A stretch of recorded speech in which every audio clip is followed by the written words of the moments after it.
It's a legislative change, but MPs say what's really needed is a cultural one. Time is up. Things need to change. We can't be bystanders any longer.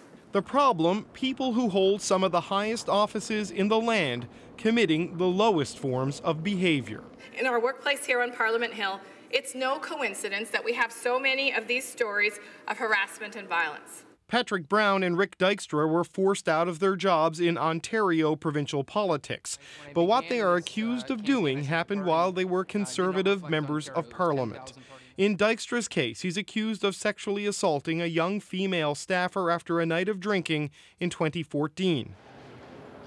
CBC News has not independently verified the story, but Maclean's magazine reports that top Conservative officials knew about the allegations in 2015 and let Dykstra seek re-election anyway. They should be ashamed of themselves, and they should have no role or influence in this or in any political party. Kim Purchase is one of those people who knew. She was a senior Conservative staffer at the time. Purchase says the accuser asked her to keep it secret.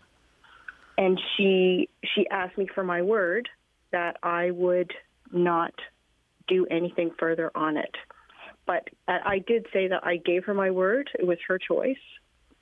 But if she changed her mind at any time in the future, she could call me. That Made in Ottawa problem has sent the Progressive Conservative Party of Ontario into a nosedive. Having lost its leader and its president, the party's chief of staff is trying to stop the bleeding.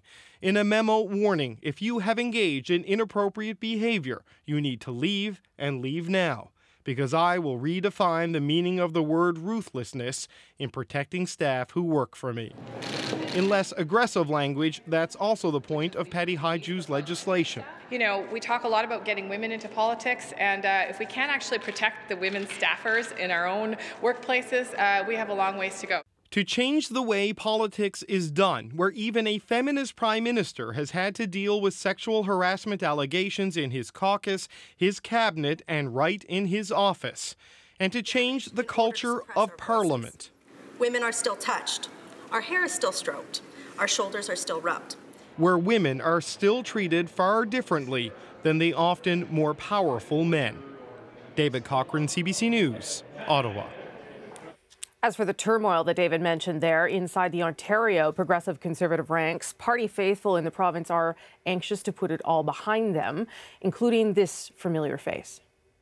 Right now, the party needs strong leadership. Someone who is ready to clean up the mess and lead us into the June election. Yeah, that's Doug Ford, brother of the late Toronto Mayor Rob Ford. He triggered the unofficial start of the Ontario Conservative leadership race today by throwing his hat into the ring in a press conference in his mother's basement. The party has said a leadership vote will be held in March. Not everybody likes me, and that's okay. I accept that. Back in Ottawa, Green Party leader Elizabeth May said she has asked for an independent inquiry into allegations of misconduct against her. 3 former staff members have accused May of workplace bullying, which she denies. May says the results of the investigation will be made public. So what recourse do Hill staffers have? Right now, they need to make a complaint to the Chief Human Resources Officer.